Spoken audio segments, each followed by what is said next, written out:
The pregnancy test sat on the bathroom counter like a tiny bomb, 2 pink lines. I stared at it, my hands shaking, my heart pounding so hard I could hear it in my ears. Pregnant. At 42 years old, after the doctors had told me it was impossible, after 15 years of trying and failing and grieving, I was pregnant. I should have been ecstatic. Instead, I felt numb. Because 3 weeks ago, I discovered that my husband, Nathan, was having an affair. And 2 weeks ago, his mistress, a 26-year-old paralegal from his law office named Jasmine Porter, had announced her own pregnancy on Facebook, tagged Nathan in the post before quickly deleting it. But I had seen it. I'd screenshotted it before it vanished. Blessed and grateful for this little miracle. Can't wait to meet you, baby. 12 weeks. First-time mom. So blessed, thankful. The timing was perfect, really. Almost poetic. Nathan thought I was clueless, thought I had no idea about his Thursday late nights at the office or his Saturday golf games that never seemed to involve any actual golf. He thought I believed his lies because I wanted to believe them. He was wrong. I'd known for 3 months, had hired a private investigator named Marcus Webb who'd provided me with photos, videos, timestamps, hotel receipts, everything I needed to blow up my marriage. But I'd waited, watched, documented, and now I was pregnant too. I picked up my phone and texted my best friend Rachel, "Need to talk. Emergency. Can you come over?" Her response came immediately. "On my way. 15 minutes." I flushed the pregnancy test, washed my hands, and went downstairs to wait. Nathan wouldn't be home for hours. He had a client dinner tonight, which meant he'd be at Jasmine's apartment, probably celebrating their baby news. The doorbell rang exactly 14 minutes later. Rachel burst in, her face creased with concern. "What's wrong? Are you okay? Did something happen with Nathan?" "I'm pregnant." She froze, her mouth falling open. "What? Pregnant? Me? Impossible me? Infertile me?" I walked to the kitchen and poured myself a glass of water with shaking hands. The universe has a sixth sense of humor. "Oh my God, Melissa, that's amazing. After all these years, after everything you've been through?" She stopped, reading my face. "Why aren't you happy?" "Because Nathan's mistress is also pregnant." Rachel's eyes went wide. "The paralegal? Jasmine? 12 weeks along, according to her Facebook post, which she deleted but not before I got a screenshot." I pulled out my phone and showed her. Rachel studied the photo, Jasmine's hand on her still flat stomach, her face glowing with that smug happiness of a woman who thinks she's won something. That manipulative little... She looked up at me. "What are you going to do?" "I don't know yet, but I know this. I am not letting him have both. He doesn't get to play happy family with his mistress while keeping me as his wife. He doesn't get everything." "Are you going to tell him about your pregnancy?" I thought about that. Thought about Nathan's face when I'd cried month after month, year after year, when the pregnancy test came back negative. The way he'd held me and promised it would happen eventually. The way he'd suggested adoption, surrogacy, anything to give me the baby I desperately wanted. And then he'd gone and made one with someone else. "No," I said finally. "Not yet. First, I need to know something." "Know what?" If that baby is even his. The idea came to me at 3 a.m, lying awake while Nathan snored beside me, probably dreaming about his pregnant mistress. If I could prove the baby wasn't Nathan's, everything changed. The affair would implode, Jasmine would be exposed as a liar and a cheat, and Nathan would come crawling back, destroyed and desperate. And that's when I'd tell him about my pregnancy, when he was at his lowest, when he'd lost everything. Cruel? Maybe. But so was carrying on an affair while your wife was grieving her infertility. I started researching. learned that DNA testing during pregnancy was possible through a process called NIPP, non-invasive prenatal paternity testing, required only a blood sample from the mother and a DNA sample from the potential father. The hard part would be getting Jasmine to agree to it, unless I didn't need her to agree. I called Marcus Webb, my private investigator. "I need to know something," I said when he answered. "Is Jasmine Porter sleeping with anyone else besides Nathan?" A pause. "You want me to follow her?" "I want to know if there are other men, if she's playing Nathan the same way she's been playing me." "That'll cost extra. Extended surveillance, multiple locations." "I don't care what it costs. I need to know." "Give me 2 weeks." While Marcus did his surveillance, I had my own investigation to conduct. I started going through Nathan's phone at night while he slept, read every text message between him and Jasmine, and what I found was enlightening. Nathan: "Are you sure it's mine?" Jasmine: "Of course I'm sure. How can you even ask me that?" Nathan: "I'm just saying, we've been careful and you said you were on birth control." Jasmine: "Birth control isn't 100% effective, Nathan. But yes, the baby is yours. I haven't been with anyone else." Nathan: "I'm sorry. I'm just scared. This changes everything." Jasmine: "I know, but we'll figure it out together. I love you." Nathan: "I love you too." Reading those words sent a spike of pain through my chest. Not because I still love Nathan. I'd stopped loving him the day I'd discovered the affair. But because he'd said those words to me that morning. "Love you, babe," as he'd kissed my forehead on his way out the door. He was telling us both he loved us, which meant he loved neither of us. I kept scrolling, found more interesting exchanges. Jasmine: "I told Marcus today about the baby." Nathan: "Marcus? Your ex-boyfriend Marcus?" Jasmine: "Yeah. He was upset, but he'll get over it. We've been broken up for months." Nathan: "Wait, when did you break up with him?" Jasmine: "February. I told you that." Nathan: "You said January." Jasmine: "Did I? Well, it was around then. Does it matter?" It mattered, because Nathan and Jasmine had started their affair in late December according to my timeline. If Jasmine had still been with Marcus in February, I screenshot everything and sent it to my encrypted email account. Then I went back to bed and lay next to my cheating husband, my hand unconsciously moving to my still flat stomach where my miracle baby was growing.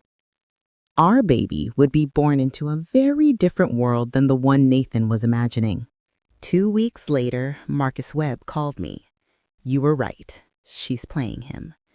I met him at a coffee shop across town, somewhere Nathan would never go. Marcus slid a manila folder across the table. "Jasmine Porter is quite the operator," he said. "She's been seeing 3 different men over the past 6 months. Nathan, her ex-boyfriend Marcus Reynolds, and a guy named Trevor Chin who she met on a dating app." 3 men? 3 men. She rotates between them pretty systematically.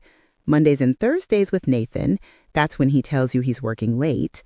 Tuesdays with Trevor, weekend split between all 3, depending on who's available. Marcus pulled out photos. This is her leaving Trevor's apartment last Tuesday at 11 p.m. This is her having lunch with Marcus Reynolds on Saturday. And this is her meeting Nathan at the Riverside Hotel last Thursday. I studied the photos, my mind racing. What do you know about these other men? Marcus Reynolds is her ex, like she told Nathan. Works in finance, makes good money. They dated for 2 years before breaking up in February. In quotes, because I'm not convinced they actually broke up. She still has keys to his apartment. And Trevor Chen? Tech startup guy. Just sold his company for $8 million. Met Jasmine 6 weeks ago on Tinder.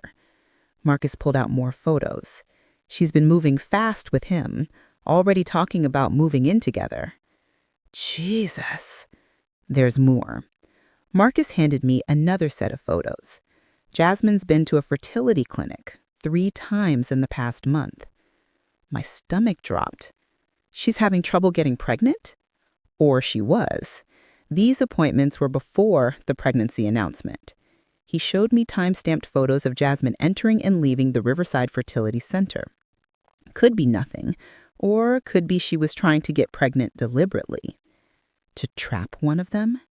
That would be my guess. Get pregnant, claim it's his, secure the relationship and the money. I sat back, my mind spinning. Can we find out which one is the father? Not without a DNA test. But, he hesitated. There's something else. I have a contact at the fertility clinic. She's willing to share some information, off the record. What kind of information? Jasmine went there for IUI, intrauterine insemination, basically artificial insemination. She was trying to get pregnant without the father knowing the timing was manipulated. The pieces clicked together. Jasmine hadn't gotten pregnant by accident. She'd planned it, orchestrated it, and she probably had no idea which of her 3 boyfriends was actually the father. I need DNA from all 3 men, I said. Nathan, Marcus Reynolds, and Trevor Chen. I can get Nathan's easily enough. You live with him. Marcus Reynolds might be harder, but I can manage it. Trevor Chen will be the challenge. Whatever it takes, I need to know the truth. Marcus studied my face. Can I ask why this matters so much? You already have grounds for divorce. The affair alone is enough. Because I want to destroy her, I said quietly. I want everyone to see what she really is. And I want Nathan to know that while he was sneaking around with her, while she was manipulating him and lying to him, I was pregnant with his actual child. You're pregnant? 10 weeks. Found out the same day she announced hers on Facebook. Marcus let out a low whistle. That's going to be one hell of a reveal. That's the plan. Getting DNA from Nathan was easy. I collected hair from his brush and saliva from his toothbrush, sealed them in bags exactly the way the testing lab had instructed.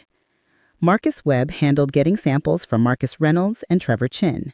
I didn't ask how, didn't want to know. 2 weeks later, I had DNA samples from all 3 men ready to send to the lab. Now I just needed Jasmine's cooperation. Or at least her blood. That's where my plan got complicated. I couldn't just ask Jasmine for a blood sample. She'd know something was up. But I could manipulate Nathan into demanding a paternity test. I started leaving breadcrumbs, accidentally leaving my laptop open to articles about paternity fraud, casually mentioning a news story about a man who'd raised a child that wasn't his for 5 years before finding out the truth. That's so sad, I said one night over dinner. Can you imagine thinking a child is yours, building your whole life around that, and then finding out you were lied to? He shifted uncomfortably. Yeah, that would be terrible. I mean, if I were pregnant, hypothetically, I'd want you to be sure, want you to have that peace of mind that the baby was yours. DNA testing is so easy now, there's really no reason not to do it. He looked at me strangely. Are you trying to tell me something? No, God, no. I'm just saying, theoretically, that's what I'd want. Full transparency. I took a sip of wine, my last glass before I'd have to quit for the pregnancy. Trust is everything in a relationship, you know? He nodded slowly, clearly thinking about Jasmine and her pregnancy. A week later, I overheard him on the phone with her. Think we should do a paternity test. Not because I don't trust you, just for legal reasons. Child support, custody arrangements, all of that stuff. It's better to have everything documented properly from the beginning. I couldn't hear Jasmine's response, but I could hear the defensive tone in Nathan's replies. It's not about trust, Jasmine. It's about being responsible. No, I'm not accusing you of anything. Look, my lawyer said it's standard procedure.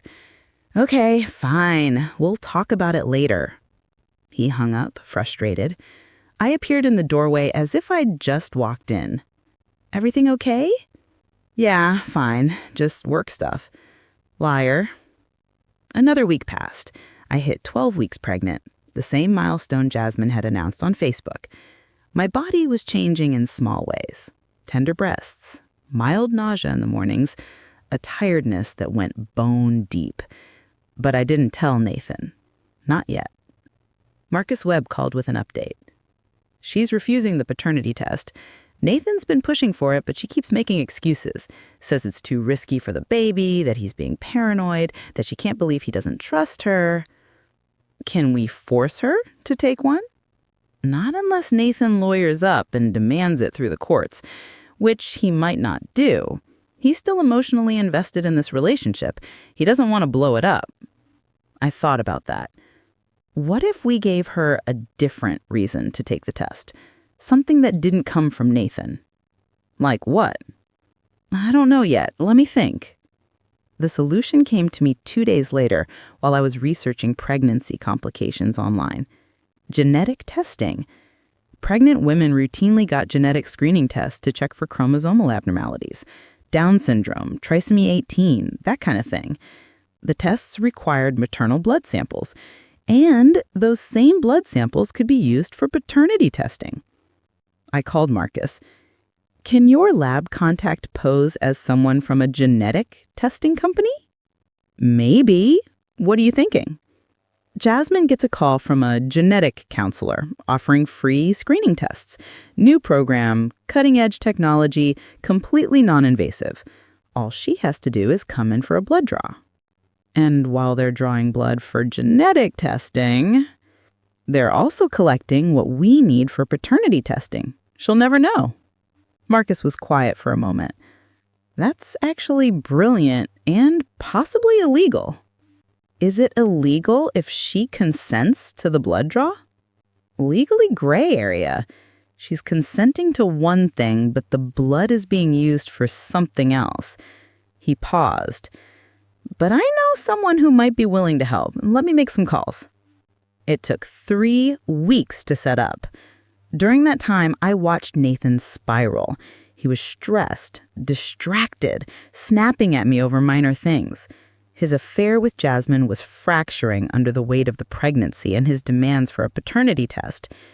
She's being completely unreasonable, he muttered one night, pacing our bedroom. He didn't realize I was in the bathroom, listening through the cracked door. He was on the phone with someone, probably his brother. I'm just asking for a simple test. If the baby's mine, what's the problem? Why is she making this so difficult? He paused, listening. No, I can't tell Melissa. Not yet. I need to figure out the paternity thing first, make sure this is real before I blow up my marriage over it. Too late, I thought. Your marriage was blown up the day you started sleeping with Jasmine. I know. I should have been more careful. But she swore she was on birth control. And we did use protection most of the time. Another pause. Yeah, I know how stupid that sounds. I flushed the toilet and came out of the bathroom. Nathan quickly ended his call. Who was that? Just Tom, work stuff. More lies. You seem stressed lately, I said, sitting on the bed. Want to talk about it? No, I'm fine. Just busy season at the office. You know how it is. I knew exactly how it was. The call came on a Thursday afternoon. Marcus. She took the bait. Going in for blood draw tomorrow at 2 p.m. Me. Perfect. Let me know when you have results. The waiting was agony. 2 days. 3 days. A week. Finally, Marcus called. You were right. My heart hammered. Tell me. The baby isn't Nathan's. I felt something like relief wash over me. Whose is it? Trevor Chen, 99.9% probability of paternity. Trevor, the tech startup millionaire Jasmine had met on Tinder 6 weeks before announcing her pregnancy. She was already pregnant when she started dating him, I said slowly, working through the timeline. Got pregnant by either Nathan or Marcus Reynolds, then immediately started seeing Trevor because he has money. That's my read on it. She's been playing all 3 of them, but Trevor's the big prize. $8 million from selling his company. That's a lot of child support. Does she know the results? No. The testing company sent her results for the genetic screening. Everything came back normal, healthy baby. But they didn't mention the paternity component, obviously. As far as she knows, she just got free genetic testing. Good. Don't tell her. Don't tell anyone.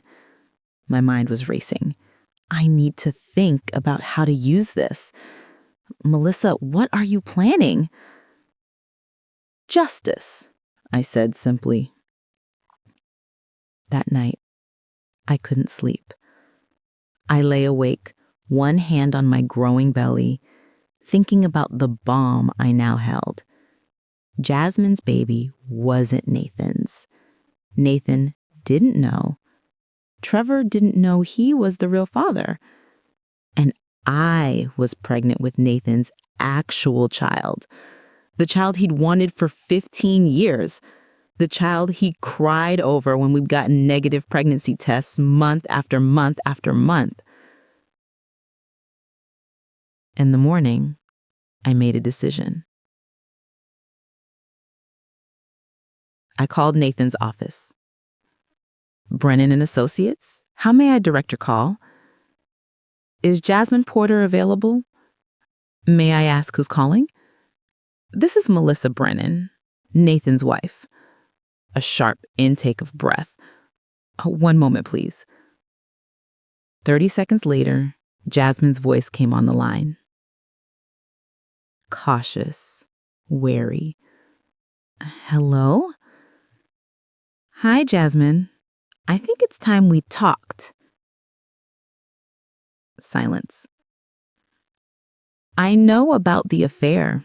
I've known for 3 months. I have photos, hotel receipts, text messages, everything. And I know about the baby. I don't know what you're... Don't lie to me. We're way past that. I'm calling because I want to meet. Just you and me. There are things you need to know. I'm not meeting with you.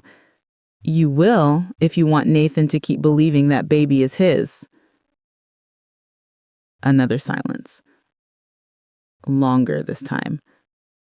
What do you mean? Meet me. Tomorrow.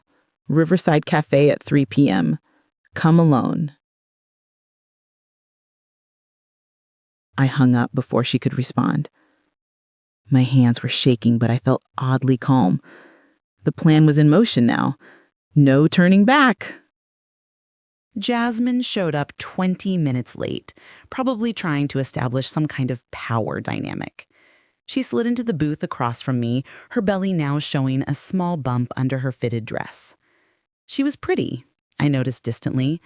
Young, polished, confident. Everything I wasn't anymore at 42, with dark circles under my eyes from stress and early pregnancy insomnia. "What do you want?" she asked, skipping any pleasantries. "To help you," she laughed. A sharp, bitter sound. "Help me? You called me here to threaten me?" "No threats, just information." I pulled a folder from my bag and slid it across the table. "Open it." She hesitated, then opened the folder.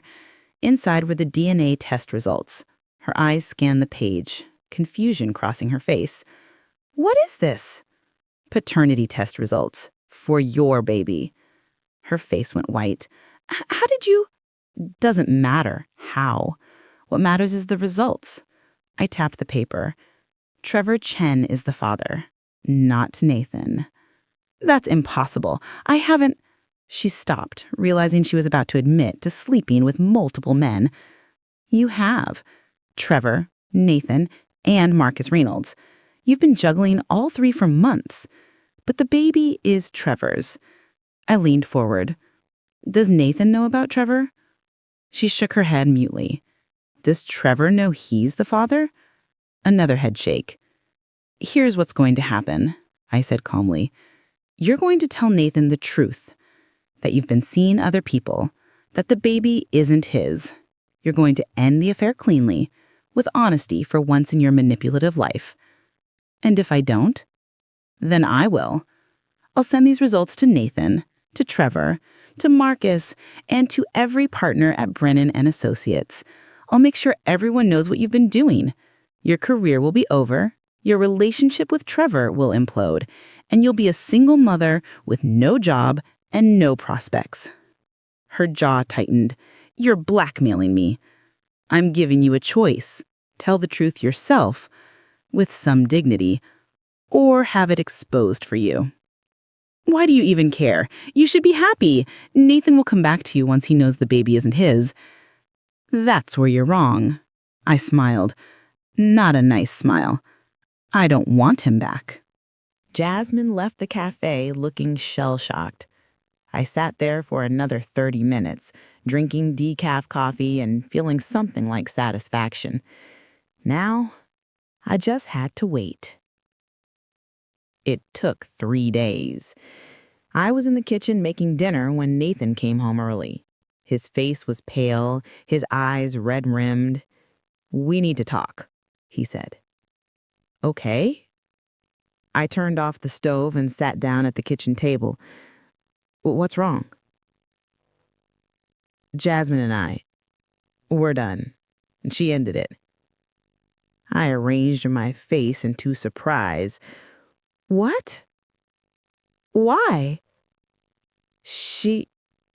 He ran his hands through his hair, a gesture I'd seen 1,000 times when he was stressed. She told me the baby isn't mine, that she'd been seeing someone else, that she'd made a mistake. Oh my God, Nathan. I can't believe I was so stupid, so blind. Tears started flowing, real ones. I threw away 15 years of marriage for someone who was lying to me the whole time. This was the moment. This was when I was supposed to comfort him, tell him we could work through it, that everyone makes mistakes. Instead, I said, I'm pregnant. He froze, looked up at me with confusion. What? Pregnant. 14 weeks. Found out the same day Jasmine announced hers on Facebook. The color drained from his face completely. You're pregnant. Yes. With your baby. Your actual baby. The one you've wanted for 15 years. The one you were making with your mistress while I was making one with my husband. He stood up abruptly, pacing. Why didn't you tell me? 14 weeks, Melissa. You've known for over 3 months and you didn't tell me. Because I was waiting. Waiting for what? For you to realize what you'd lost. For your little fantasy with Jasmine to implode. For you to see what kind of person you'd chosen over me. I stood too, meeting his eyes. I wanted you to feel what I felt. The betrayal, the humiliation, the realization that the person you trusted most in the world had been lying to you. You let me twist in the wind for months while you were pregnant with my child? Yes. That's cruel, Melissa. That's fucking cruel. And carrying on an affair while I grieved our infertility wasn't cruel?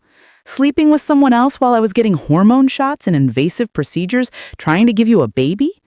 Falling in love with someone else while telling me you loved me?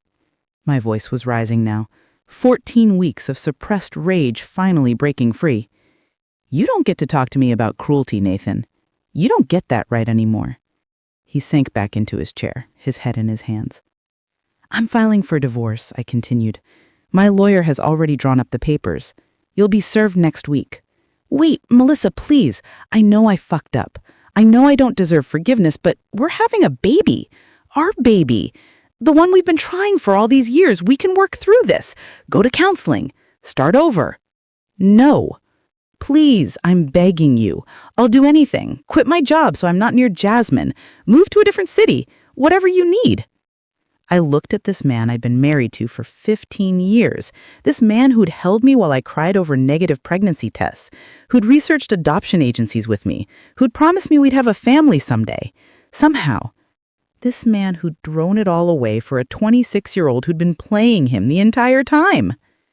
I don't love you anymore, I said simply.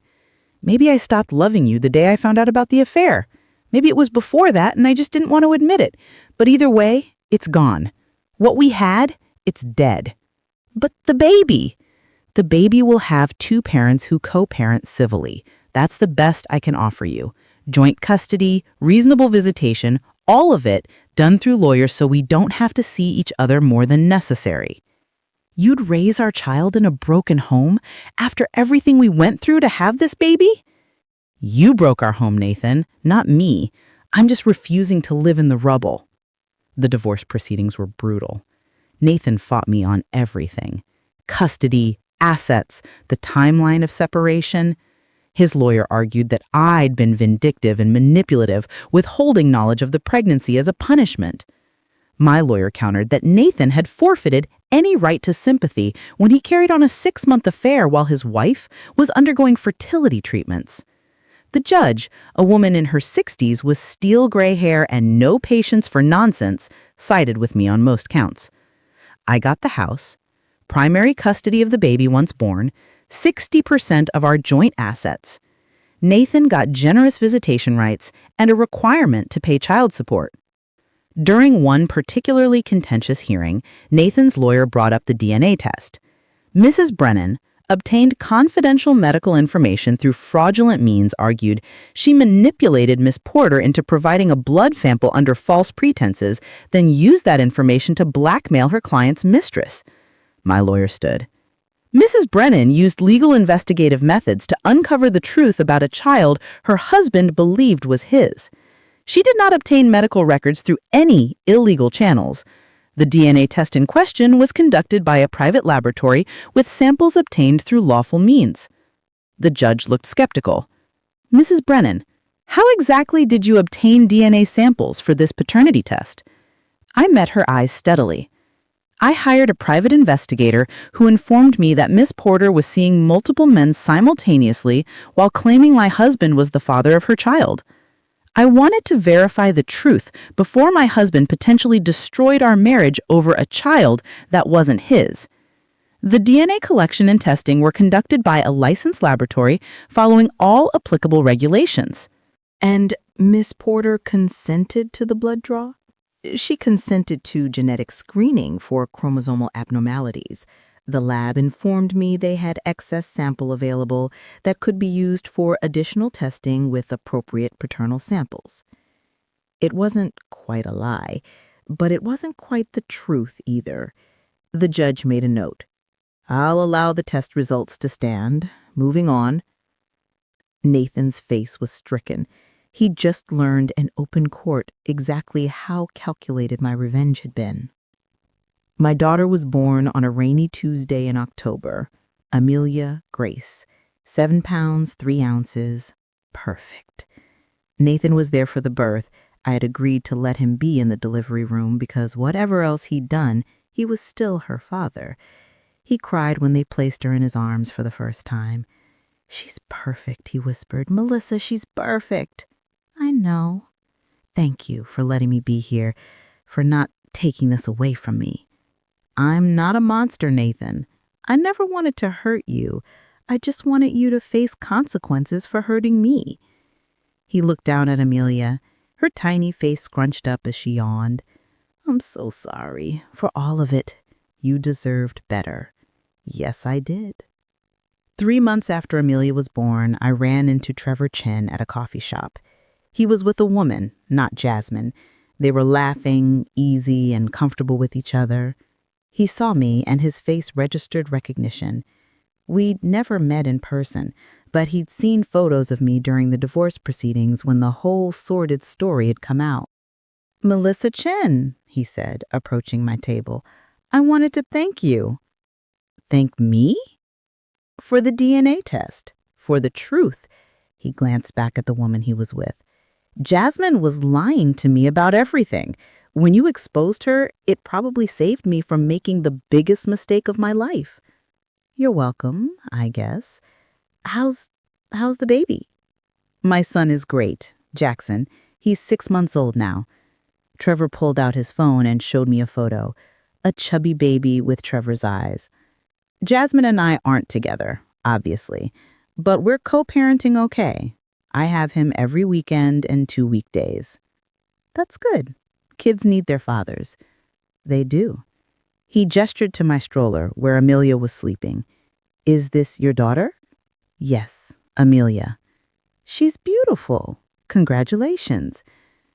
For what it's worth, I think what you did, exposing everything the way you did, it took guts. A lot of people would have just quietly gotten divorced and moved on. I'm not most people. "No, you're not." He smiled. "Take care, Melissa." After he left, I sat there with my coffee, watching my daughter sleep.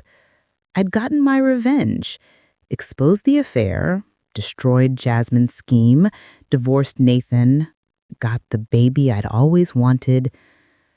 But I didn't feel triumphant. I felt tired. 1 year later, Amelia's first birthday party was small, just family and a few close friends. Nathan came with his girlfriend Sarah, a divorced teacher he'd met at a grief support group. She seemed nice. Normal. Age appropriate. "Happy birthday, sweet girl," Nathan cooed, bouncing Amelia on his lap while she grabbed fistfuls of cake. I watched them, feeling something complicated. Not quite forgiveness, but not hate either, just a sort of distant acceptance. Rachel found me in the kitchen. "How are you doing?" "I'm okay. Better than okay, actually." "No regrets?" I thought about that. About the elaborate scheme with the DNA test, about confronting Jasmine, about withholding my pregnancy from Nathan for months, about the divorce and the custody battle and all of it. "Some regrets," I said honestly.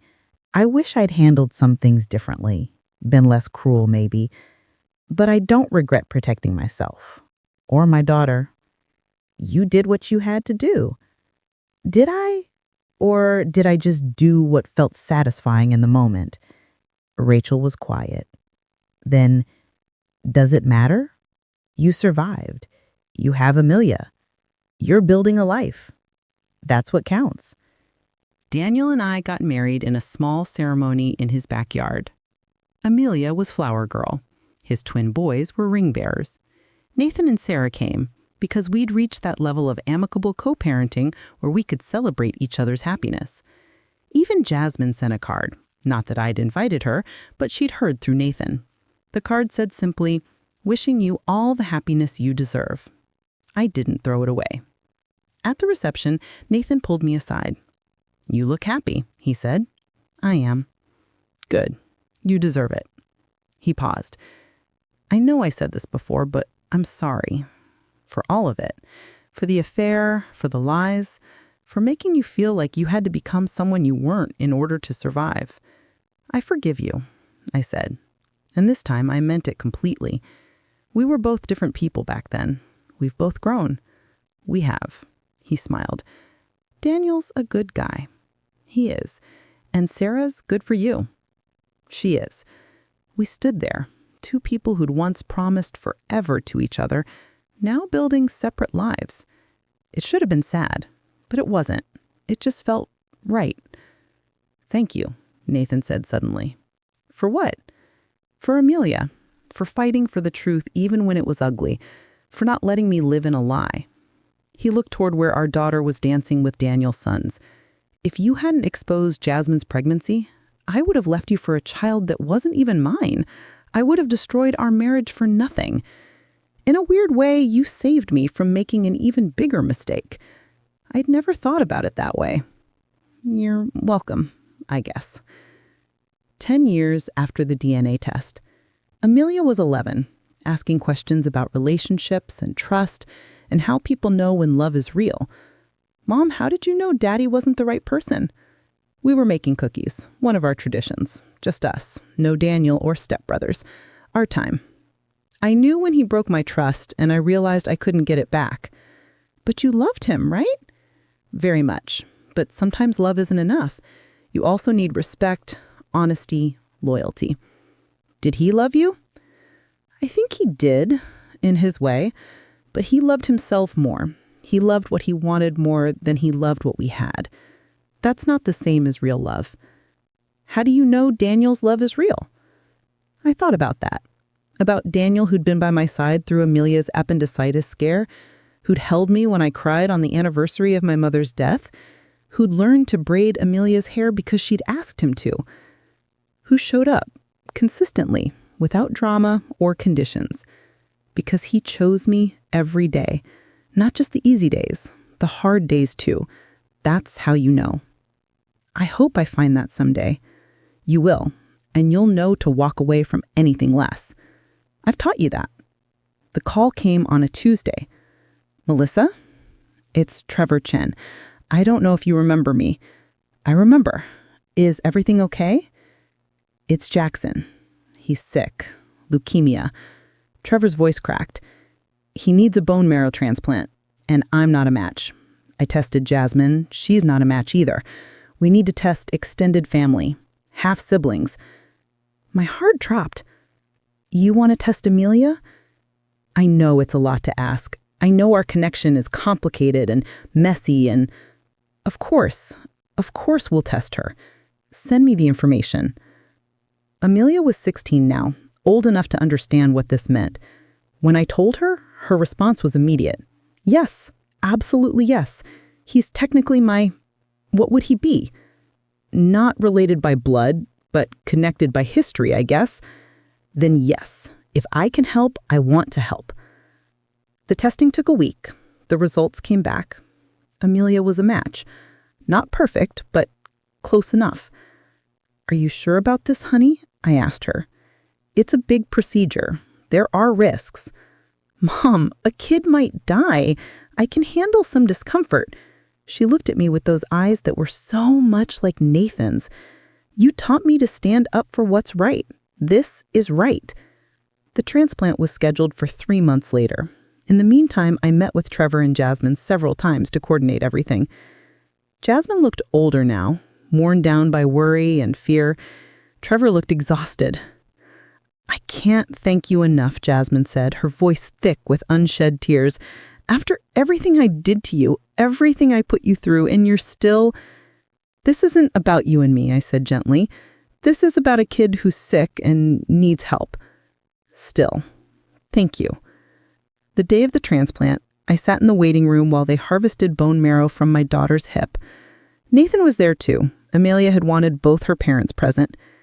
She's grave, he said quietly, braver than either one of us ever were. She gets that from you. No, she gets it from you. You're the one who fought for the truth even when it was hard, who stood up for herself when everyone said to just let it go. He looked at me. I never told you this, but I'm grateful for the DNA test, for forcing everything into the light. I was making terrible choices, and you stopped me. I wasn't trying to save you. I was trying to save myself. I know, but you saved me anyway. I was at the park with Amelia when I saw her. Jasmine. She was pushing a stroller with Jackson in it. He must have been almost 3 now. She looked different. Older. Tired. But also softer somehow. Our eyes met across the playground. For a moment, I thought she'd leave, grab her son and walk away. Instead, she walked toward me. Melissa? Jasmine? We stood there awkwardly while our children played, Amelia on the swings, Jackson in the sandbox. I wanted to apologize. Jasmine said finally. For everything.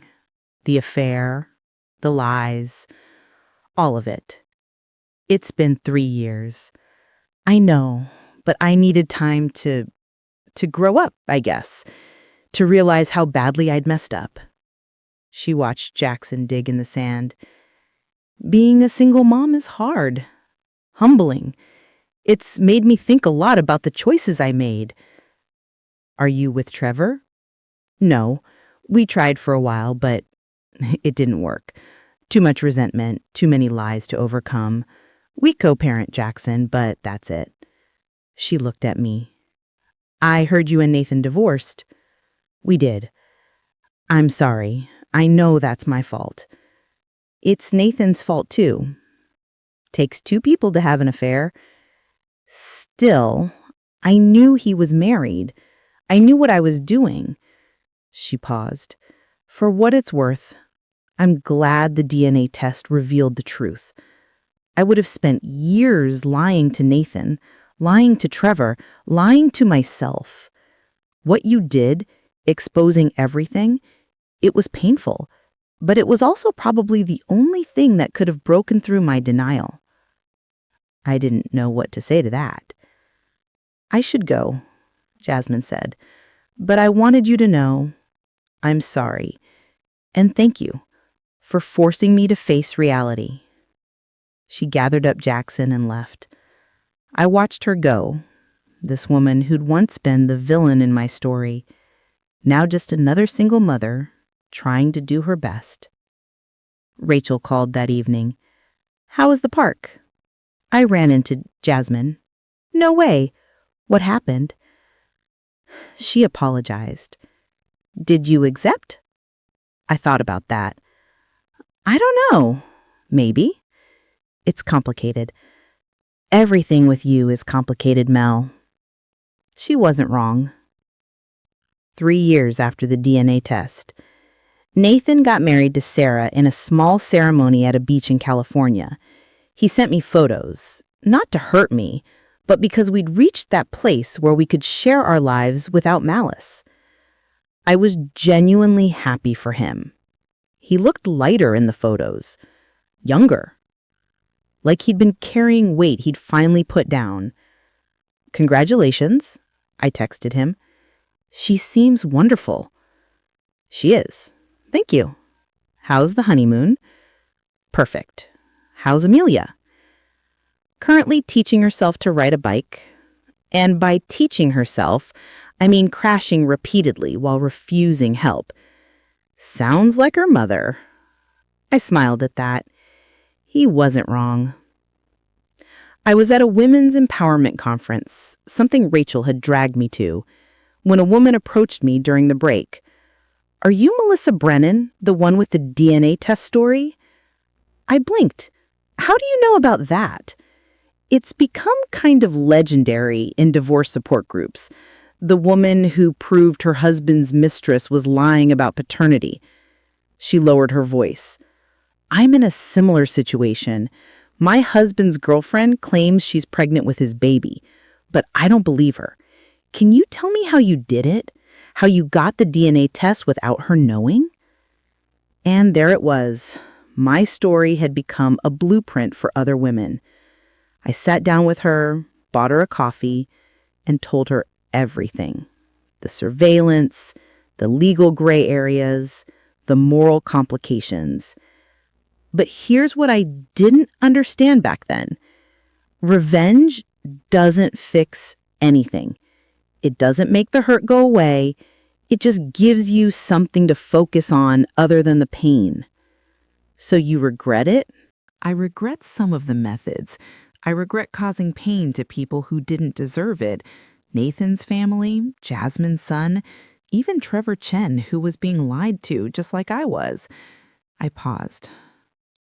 But I don't regret standing up for myself. I don't regret refusing to be a victim. That's what I want, to not be a victim. Then get a good lawyer, document everything, protect yourself financially, but don't make it about revenge. Make it about building a life for yourself that doesn't include someone who doesn't value you. She thanked me and left. I sat there with my coffee, thinking about the woman I'd been 4 years ago, so focused on exposing the lie, on punishing Nathan and Jasmine, on winning. Had I won? I had my daughter. I had my independence. I had self-respect. But I'd also spent months consumed by revenge, months where I could have been grieving, healing, moving forward. Instead, I'd been scheming. Was it worth it? Amelia was 5 years old, starting kindergarten, full of questions and energy and opinions about everything. "Mommy, why don't you and Daddy live together?" The question I'd been dreading. Because sometimes grown-ups are better as friends than as married people. But I want us all to live together, like Emma's family. I know, sweetheart, but sometimes families look different. You have 2 houses where you're loved. That's pretty special. She considered this. Daddy's wife Sarah is nice, but I love you more. You can love both of us. Love isn't a competition. Like how I love both chocolate and vanilla? Exactly like that. She seemed satisfied with this answer and went back to coloring.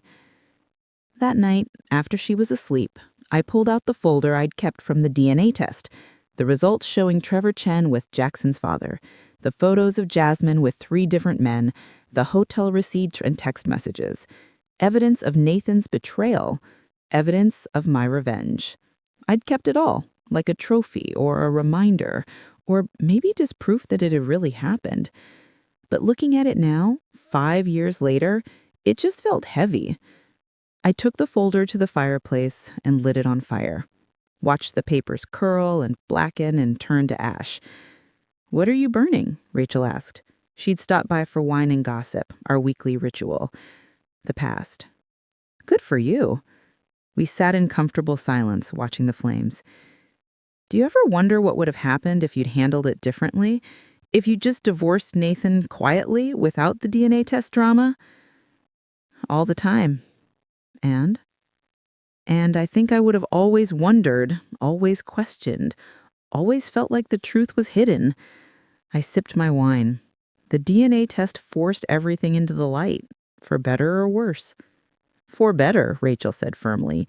"You deserve to know the truth. They all deserve to face consequences." Maybe. Or maybe I just told myself that to justify what I did. I met someone. His name was Daniel, and he was a single father of twin boys, a widower who'd lost his wife to cancer 3 years earlier. We met at a school function when our kids became friends. He was kind, patient, real, and he had no idea about my history with the DNA test and the revenge and all of it. On our 3rd date, I told him everything. He listened without interrupting, his expression unreadable. When he finished, he was quiet for a long moment. "So, what do you think? Am I crazy, vindictive, too much drama?" He said, "I think you're human. I think you were hurt badly and you fought back in the only way you knew how. Was it perfect? No. But who among us handles betrayal perfectly? You're not concerned? About what? That you exposed a lie? That you protected yourself? That you refused to be a doormat?" He reached across the cable and took my hand. "Melissa, we all have pasts. Mine includes watching my wife die slowly while trying to stay strong for my sons. Yours includes a messy divorce and complicated revenge. Neither makes us bad people, just people who've survived hard things." I felt tears prick my eyes. "You're sure?" "I'm sure." Jackson survived. The transplant took. He was 22 now, healthy and thriving, working as a software engineer. He came to visit sometimes, bringing Trevor and occasionally Jasmine. Amelia and Jackson had formed an odd friendship, not quite siblings, but connected by the bone marrow that had saved his life. "You know what's weird?" Amelia said one day. We were having coffee, just us. She was 21 now, in college, studying to be a doctor. The DNA test that proved he wasn't Dad's son probably saved Jackson's life. How do you figure? Because if you hadn't exposed the truth, Trevor might never have been part of Jackson's life, and Trevor's DNA profile is what helped them find me as a match. The whole genetic database searching, it all started because we knew Trevor was the biological father. I'd never thought about it that way. So my revenge accidentally saved a life? Maybe revenge isn't the right word. Maybe it was just seeking truth. And sometimes truth has unexpected consequences. When did you get so wise? I learned from the best, she grinned. A mom who taught me that the truth matters even when it's ugly, who showed me that standing up for yourself isn't the same as being vindictive, who proved that women don't have to accept betrayal quietly. I hope I taught you more than just revenge tactics. You did. You taught me that healing takes time, that forgiveness is possible, but not required, that you can survive the worst betrayal and still build a beautiful life. She squeezed my hand. You taught me that I'm enough, exactly as I am, that I don't need anyone's permission to protect myself. That night, I sat on my back porch with Daniel, watching the sunset paint the sky in shades of orange and pink. "What are you thinking about?" he asked. "The DNA test, the affair, all of it. Still processing 20 years later?" "Always processing." I leaned into him. I was so angry back then, so focused on revenge and exposing lies and making them pay for what they did to me. And now? Now I understand that it was never really about the DNA test. It was about reclaiming my power, about refusing to be a victim, about demanding truth in a relationship built on lies. Do you regret it? I thought about Amelia, brilliant and strong and kind despite, or maybe because of, the complicated circumstances of her birth. I thought about Nathan, who'd grown into a better man after facing consequences. I thought about Jasmine, who'd been forced to confront her own destructiveness and had slowly, painfully changed. I thought about Jackson, alive, because truth had connected him to the right family at the right time. "No," I said finally. "I don't regret it. I don't regret any of it. The pain, the revenge, the messy, complicated truth of it all. Because it led to this, to now, to a life I'm proud of. That's all any of us can ask for. That's all any of us can ask for." The sun dipped below the horizon, and I thought about the woman I'd been 20 years ago, desperate, betrayed, scheming revenge. She'd done what she needed to do to survive, and she'd given me the life I have now. I wouldn't change a thing.